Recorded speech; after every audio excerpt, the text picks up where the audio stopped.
So hello everyone, है ना। This is polity prelims booster series. ये पॉलिटी के पहले अगर आप कर लेंगे तो पॉलिटी में जितने भी क्वेश्चंस आते हैं on an average basically 15 question से आते हैं, 15 to 18 question, right. That would be easy for you to solve, right. So इससे आप इस सीरीज़ से आप 15 से 20 नंबर जो है बढ़ा सकते हैं पूरे क्वेश्चन अगर सॉल्व कर लिए। तो आगे बढ़ते हैं। This my marksheet you can see, ठीक है। I am just showing you so that there is trust and credibility basically that my methods, क्योंकि यार 30-40 दिन बचे हैं, ठीक है, and it takes time to trust, ठीक है। तो fine whether you should trust this video in this topics और not, I left it to you. Now इस वीडियो में क्या मिलेगा आपको, है ना, बहुत ब्रीफ तरीके से समराइज्ड एक्सप्लेनेशन टॉपिक्स का। जैसे इस वीडियो में हम करेंगे कॉन्स्टिट्यूशनल अमेंडमेंट्स के प्रोसीजर, इसके 2 वीडियो बनाऊंगा मैं, है ना। ये पहला वीडियो है कॉन्स्टिट्यूशनल अमेंडमेंट का procedure, second is detailed constitutional amendment, ठीक है। ये प्रोसीजर वाला पार्ट है, यूपीएससी इससे भी बहुत क्वेश्चन पूछता है। सेकंड चीज़ हम लोग करेंगे पीवाईक्यू सॉल्व करेंगे, तो आपने कंटेंट पढ़ रखा है, फिर focus on application part basically, and application not from just CSC civil services but apart from other papers like CDS के क्वेश्चंस भी करेंगे एंड रिसेंट वाले जैसे सीडीएस 2026 का भी क्वेश्चन जो पूछा गया था। इससे आपको ये पता चलेगा कि यूपीएससी जो है कौन से थीम या कौन से टॉपिक को इम्पोर्टेंट मान रही है इस साल। आगे आते हैं, इस सीरीज़ को आप प्योरली रिवीजन बेसिस के लिए यूज़ करो, एंड सेकेंड आप देखो कि आप क्वेश्चन सॉल्व कर पा रहे हो कि नहीं, पीवाईक्यू अगर बन रहे हैं कि नहीं।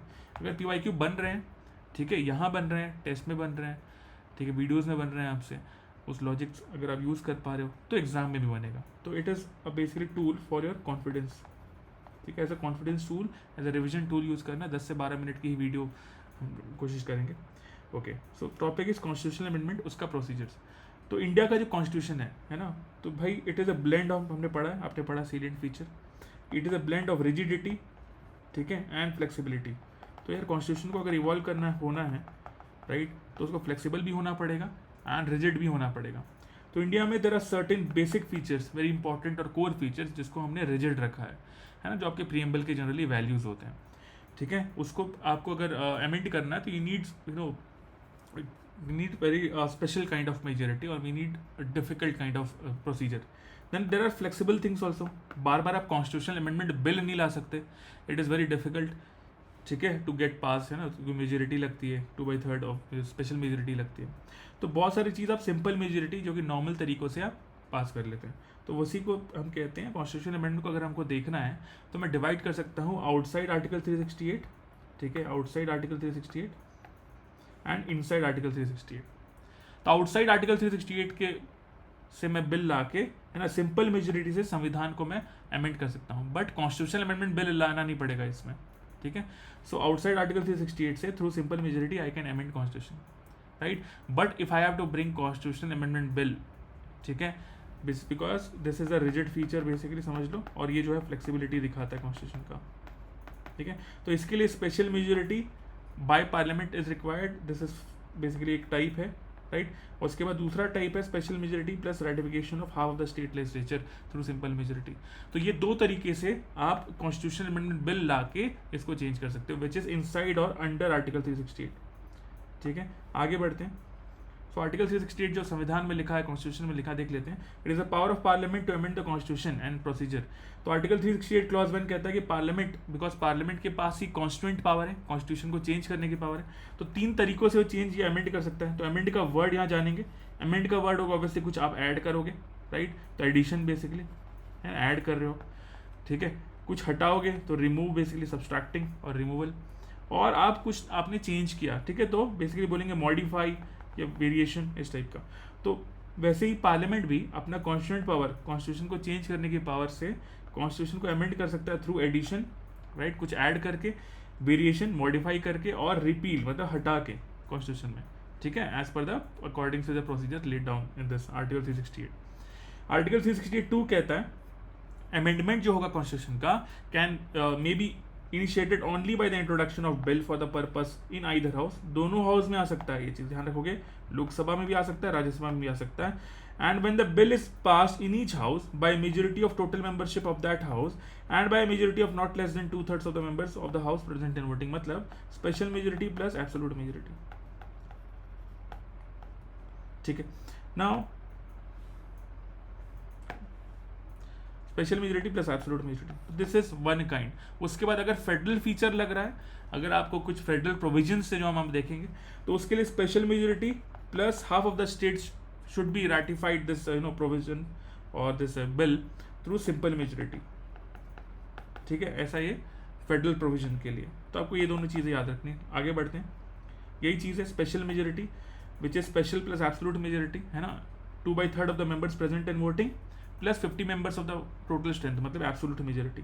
ठीक है, और फेडरल के लिए आपको चाहिए special majority which is 2/3 members present in voting plus consent of the states, ठीक है, थ्रू सिंपल मेजोरिटी। ये वीडियो सिर्फ उन्हीं लोगों के लिए जो प्रीलिम्स अटेम्प्ट कर रहे हैं, उन्होंने पॉलिटी पढ़ रखा हो, ठीक है, तभी वो इजीली अब समझ पाएंगे। नाउ आउटसाइड आर्टिकल 368 की बात करते हैं, जो सिंपल मेजोरिटी से होती है। ठीक है, मतलब it is telling us flexible features of the constitution, कि आप इजीली आप अमेंड कर सकते हो कॉन्स्टिट्यूशन को without bringing constitutional amendment bill. तो establishing new states like Telangana का जो फॉर्मेशन है वो उसके थ्रू हुआ। Formation altering boundaries and names of existing states like Kerala became Keralam, है ना, तो केरला जो केरलम बन रहा है, तो आपने देखा कि कोई भी कॉन्स्टिट्यूशनल अमेंडमेंट बिल नहीं आया उसका, है ना, तो इससे ही अमेंड हो गया बेसिकली वो। ठीक है, outside article 368 through simple majority. Then abolishing and creating this legislative council, second schedule, है ना, salaries of MPs and quorum in parliament. Then fifth schedule and sixth schedule talks about, है ना, ये भी simple majority से होगा। Parliament के privileges, उनके रूल्स एंड प्रोसीजर्स भी सिंपल मेजोरिटी से होंगे। सिटीजनशिप, तो मेजोरिटी ऑफ द थिंग्स, है ना, आपको फ्लेक्सिबल रखा है आपने, बिकॉज ये रोजमर्रा की चीज़ें आपको हो सकता है चेंज करना पड़े। सिटीजनशिप रूल्स और सिटीजनशिप बेसिकली।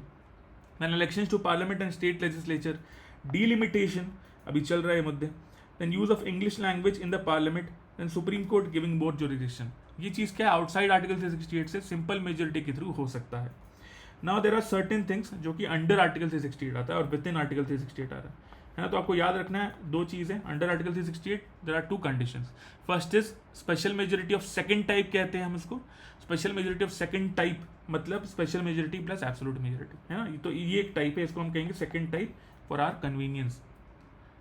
ठीक है, इजी तरीके से 2/3 members present in voting plus absolute majority which is 50% of the total strength. तो फंडामेंटल राइट्स और डीपीएसपी जो है, इससे आप अमेंड कर सकते हैं। For example article 21A right to education जो आ रहा है, इसके थ्रू आ रहा है।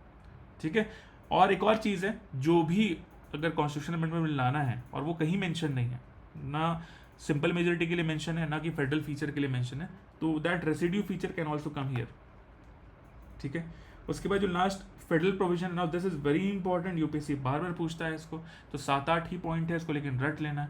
तो this is also under article 368, ये फोर्थ टाइप बोलते हैं इसको, ये फेडरल प्रोविजन है।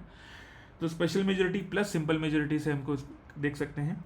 तो 2/3 members present in voting special majority plus consent of half of the states is required through simple majority, है ना।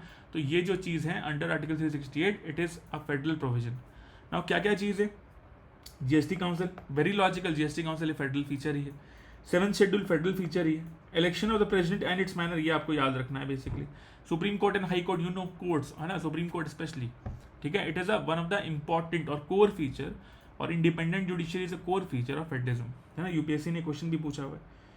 Then representation of states in parliament, it is a federal feature. Then distribution of legislative powers between union and states, ये भी एक federal feature है। Extent of executive power between union and states, ये भी एक federal feature है। Then power of parliament to amend constitution and its procedure itself. ठीक है, मतलब आर्टिकल 368 को अगर आप अमेंड करना चाहते हैं, वो भी एक फेडरल फीचर है। तो ये 7-8 पॉइंट जो बेसिकली आपको याद रखने हैं, यूपीएससी इससे बार बार क्वेश्चन पूछता है। तो बस ये पीपीटी है, राइट, मतलब 2-3 पेजेस बहुत इंपॉर्टेंट है, इसी में आपको लगभग बहुत सारे क्वेश्चन देखने को मिलेंगे। तो हम आगे बढ़ते हैं पीवाईक्यूज की तरफ, है ना, तो हम पीवाईक्यूज डायरेक्टली सॉल्व करेंगे। तो CDS 2026 का क्वेश्चन है, इस साल का क्वेश्चन, अभी जो 12 अप्रैल को जो पेपर हुआ था, उसमें यूपीएससी ने, देखते हैं क्या पूछा है। इसके लिए मैंने अलग से पॉलिटी थीम्स के लिए अलग से वीडियो भी बनाया है, यू कैन सी इट, ठीक है, मेरे प्लेलिस्ट पे मैं लिंक भी डाल दूंगा, thank you.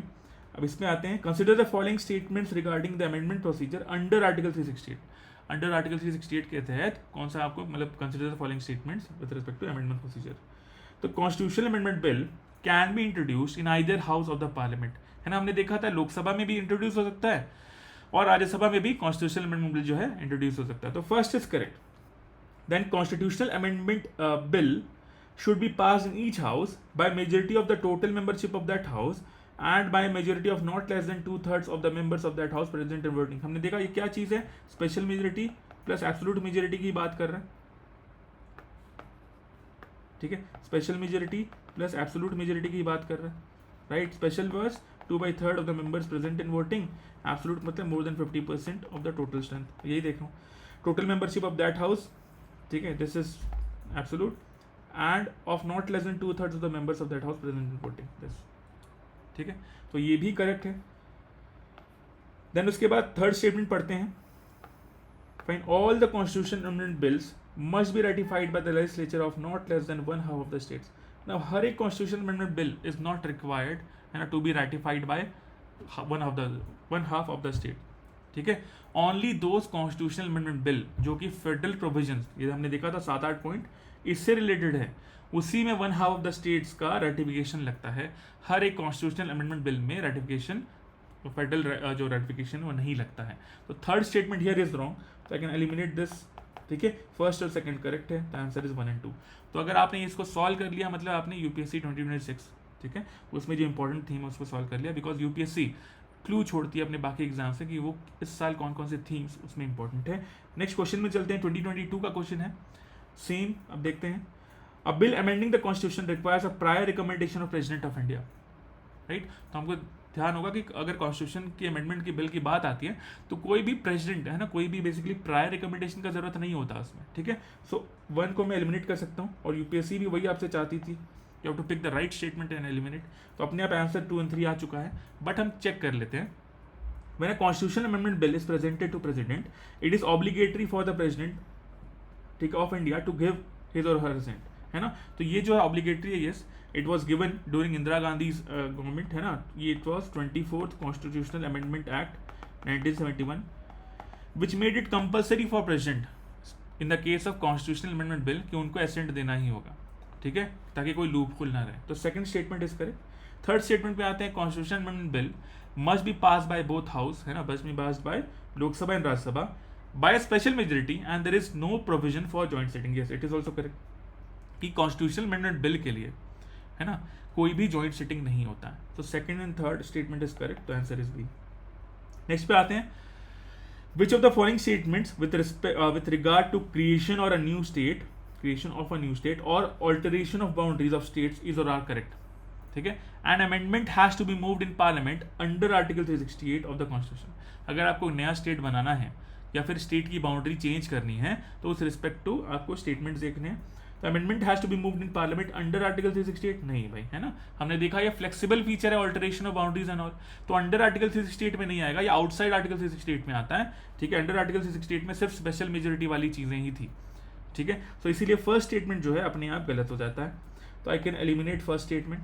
Then ratification by 1/2 of the states is necessary after the amendment is made by parliament. Now it is, ये जो सेकंड स्टेटमेंट है ये फेडरल फीचर के बारे में बात कर रहा है ना, और ये जो चीज़ है creation of a new state और ऑल्टरेशन ऑफ बाउंड्रीज, ये फेडरल फीचर नहीं है बेसिकली, इसको हमने आउटसाइड आर्टिकल 368 रखा हुआ है, ठीक है। ये फ्लेक्सिबल है फीचर है, ठीक है। जो उसके रिजिड फीचर्स हैं वो आपने अंडर आर्टिकल 368 रखे हुए हैं स्पेशल मेजोरिटी से, ठीक है। तो सेकंड स्टेटमेंट भी रॉन्ग हो जाता है, तो फर्स्ट और सेकंड गलत हो गया, तो अपने आप ओनली 3 बच गया। देख लेते हैं, the legislation can be pass bye simple majority of both houses, yes it is correct, है ना। तो ये आपका फ्लेक्सिबल फीचर है, ठीक है, आंसर इज सी।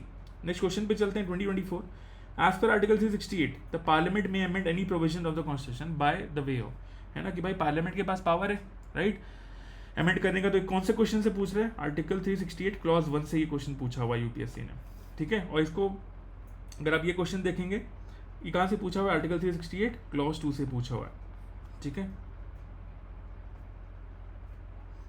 हाँ चलते हैं, कैसे अमेंड कर सकता है, थ्रू एडिशन, हमने देखा था एडिशन करके, रिपील मतलब नेगेटिव सब्सट्रैक्ट करके, और मॉडिफाई करके, बेसिकली वेरिएशन और मॉडिफाई। तो तीनों जो है स्टेटमेंट जो है करेक्ट है, द आंसर इज 1, 2 and 3, ठीक है, आंसर इज डी है। 2024 का क्वेश्चन है। नाउ नेक्स्ट चलते हैं, amendment to the constitution of India can be initiated by the introduction of a bill in a Lok Sabha only. ना वैसे ही यहाँ ध्यान रखना, ये वैसे ही ओनली जब ये सब वर्ड्स आता है, एक्सट्रीम वर्ड्स हैं, है ना, तो अवेयर हो जाना बेसिकली। तो भाई कॉन्स्टिट्यूशन अमेंडमेंट जो है दोनों हाउस में हो सकता है, सिर्फ लोकसभा में नहीं है, ऐसा कुछ जरूरी नहीं है। तो फर्स्ट स्टेटमेंट इज रॉन्ग, तो अपने आप 1 और सी गॉन। उसके बाद आते हैं इस पे सेकंड स्टेटमेंट पे, if such an amendment seeks to make changes in the federal character of the constitution the amendment also requires to be ratified by the legislature of all the states. Now यहाँ UPSC ने game खेला, all the states नहीं है, 1/2 of the states है ना। अगर कोई भी फेडरल कैरेक्टर में चेंजेस की रिक्वायरमेंट होती है तो 1/2 ऑफ द हाफ और basically half of the states का रेटिफिकेशन इज रिक्वायर्ड, पूरे स्टेट्स का रेटिफिकेशन इज नॉट रिक्वायर्ड, ठीक है। That's why this statement is also wrong, answer is D here. 1999 में देख लेते हैं क्वेश्चन। तो आप देख पा रहे हो अगर यूपीएससी के क्वेश्चन आपने प्रीवियस ईयर क्वेश्चंस लगाए हैं तो आप इजीली जो है रिसेंट के क्वेश्चंस आप सॉल्व कर सकते हैं, ठीक है। Consider the following statements. An amendment to the constitution of India can be initiated by, है ना, कि कॉन्स्टिट्यूशन का जो अमेंडमेंट है कहाँ इनिशिएट हो सकता है। तो हमने देखा था यार दोनों हाउस में हो सकता है, लोकसभा में भी राज्यसभा में भी। तो फर्स्ट और सेकंड तो सही लग रहा है। स्टेट का कोई रोल नहीं है कॉन्स्टिट्यूशन बिल बेसिकली इनिशिएट करने में, तो थर्ड का हटा देते हैं, तो अपने आप हट गया ये दो चीज़। प्रेसिडेंट का भी कोई रोल नहीं है, ठीक है, इनिशिएट करने में, एसेंट करने में रोल आता है, ठीक है, इनिशिएट करने में कोई रोल नहीं है इसलिए हटा देते हैं। राइट, आंसर बिकम्स 1 and 2, ठीक है। नेक्स्ट क्वेश्चन 1995 का है। Which of the following are the matters on which a constitutional amendment is possible only with the ratification of legislature of not less than 1/2 of the states? ये federal feature के बारे में बात कर रहा है। 1995 का क्वेश्चन है बेसिकली, ठीक है। देख लेते हैं। Election of president, representation of states in a parliament, any of the list in 7th schedule और abolition of legislative council of a state, ठीक है। सो इसका अगर हम देखें ध्यान से तो इलेक्शन ऑफ प्रेसिडेंट हमने देखा था ये point, representation of states in parliament ये भी जो है फेडरल फीचर है, any of the list in the 7th schedule ये भी एक फेडरल फीचर है। But abolition of the legislature council ये फ्लेक्सिबल फीचर में आता है, ये आउटसाइड आर्टिकल 368 में आता है basically. The answer is 1, 2 and 3 इसीलिए, है ना। फोर्थ वाला जो है आंसर नहीं है, तो 4 को एलिमिनेट करोगे तो automatically you get the answer. Now UPSC ने इसी से इंस्पायर होकर रिसेंटली 2025 का ही क्वेश्चन पूछा था, देख सकते हो आप। तो अब इतना ही अगर आपने पढ़ लिया है तो आप इजीली यूपीएससी के जो PYQs हैं आप सॉल्व कर सकते हो और हर एग्जाम के लिए सॉल्व कर सकते हो। क्वेश्चन पढ़ते हैं। Consider the following statements under the constitution of India. List 1 is union list in the 7th schedule, then extent of the executive power of a state, then conditions of the governor's office. Now question का directive या question पूछता है, for a constitution amendment with respect to the above, ratification by the legislature of not less than 1/2 of the state is required before presenting the bill to the president for assent. कौन कौन से condition में federal वाला feature है पूछा हुआ है। तो हमने देखा यार पहला जो 7th शेड्यूल वाला तो केस आता है, उसके बाद एक्सटेंट ऑफ एग्जीक्यूटिव पावर ये भी आता है, but conditions of governors office ये तो यूनिटरी फीचर हुआ ना, है ना। ये गवर्नेंस ऑफिस जो कंडीशन है वो यूनिटरी फीचर में आता है, ठीक है, ये फेडरल फीचर नहीं है तो इसको हटा सकते हैं। The answer becomes 1 and 2, answer becomes A. Now with this basically we have completed this video, है ना। कॉन्स्टिट्यूशनल अमेंडमेंट बिल के डिटेल वीडियो जो है मैं जल्दी लेके आऊँगा, है ना। अगर इसका PDF चाहिए तो can join my channel here UPSC with UV sir, this is the QR code and this is my handle, है ना। कुछ भी क्वेरी आप यहाँ पूछ सकते हैं। Thank you, I hope you like the video, thank you.